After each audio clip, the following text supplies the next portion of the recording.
Hello everyone and welcome into another bite-sized sample of what Business 365 can kind of do for you, or Dynamics 365 Business Central, or BC, right?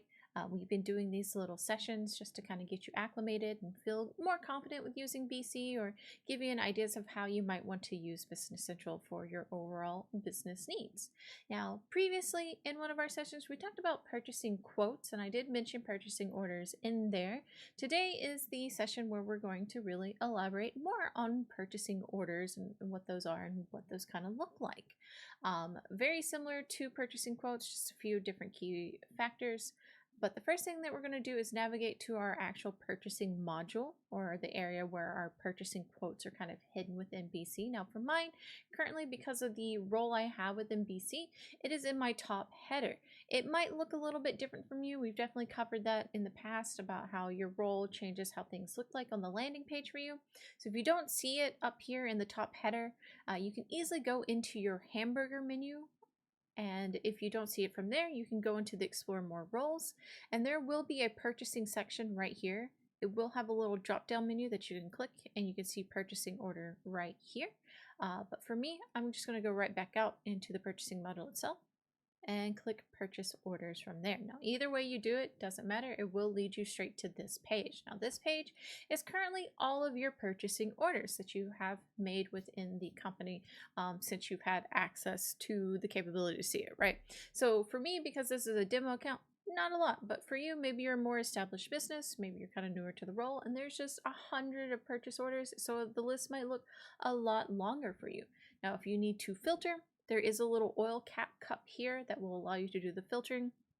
You can also use the search to find specific purchase orders if you know exactly like the number or something of that nature. So you have a bunch of different ways to kind of go through if you have a lot of these. But since we're really just talking about creating a new purchase order, we're just going to start from the top where it says plus new.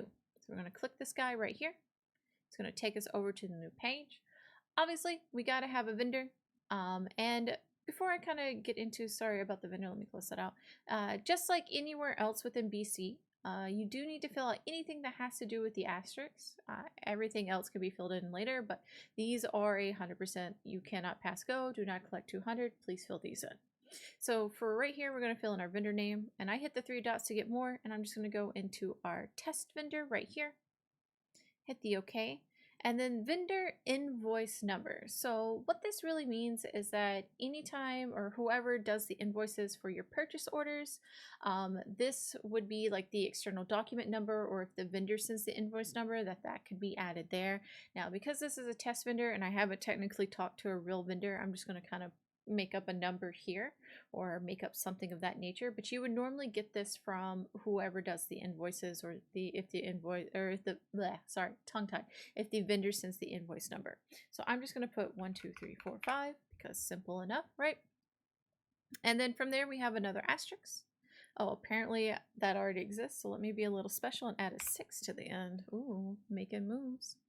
All right, so from here we need to, what are we purchasing from this vendor? So remember, when we're buying from a vendor, it's because we need these items to go and sell. So this vendor in particular does furniture for me, and maybe I am an interior designer and I am designing a new showroom floor for a customer. So this is what they need. They need lamps. So let me find some lamps. Here we go. We've got some Amsterdam lamps here. So I can click that. It tells me Amsterdam lamp, that is the name of it. If I need to change that, great. I need to know the quantity of how many I'm going to be buying. So I'm going to be buying 4 for this showroom floor. Now, as you saw, it just automatically updated the price, but if I needed to go and check, because maybe me and the vendor had an agreed upon price and I want to make sure it's correct. If it's not, then I can go talk to the vendor and be like, hey, why are these lamps coming up this, this price? That's not what we agreed on. But you can go all the way through, check to make sure everything is there, and see like when it's expected to have the receipt and everything of that nature. You can scroll down a little bit, just check, make sure if there's a discount percentage you're supposed to get, you can add that. If there's anything to do with the payment or invoice details, you can double check all of that for yourself. Because this is really a demo account, I'm not doing too much here, but you are able to check this out as needed, add in different things, do your checks and balances, make sure everything is okay.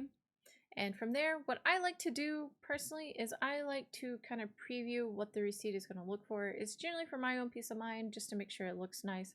So what I do is hit the print and send. And so I hit the print button right here. And then all I do is just preview the print preview. All right, if you needed to print this order out, this is how you would do it as well. But this is how I just like to preview what the invoice is going to look like. Make sure it looks good on paper, because I want to make sure everything is good. I like to cross my T's and dot my I's, right? So I can just close out of here after I'm like, yep, that looks good. That looks like an invoice. From there, if I need to, I can request for approval. So if this needs to get approved before it's technically sent out, etc., I can do all of that. If I need to release it, I can as well. So this will, put it into the next stage of processing. And then if I wanted to like make any more changes, have to reopen it. If I want to post it, right? This would be finalizing the document. So if I want to post, I can receive, aka into me invoice, or receive an invoice. Either way that I kind of want to do it is fine, but I'm just going to hit the OK here. It's going through it. And the more information you have on this, the longer it would take to kind of do that, because I don't have a lot of information on it. It's pretty quick. It also sometimes deals with your Wi-Fi. It is still a pretty quick process, but if you are doing an order with like 50 plus, it might take like a couple minutes, all right?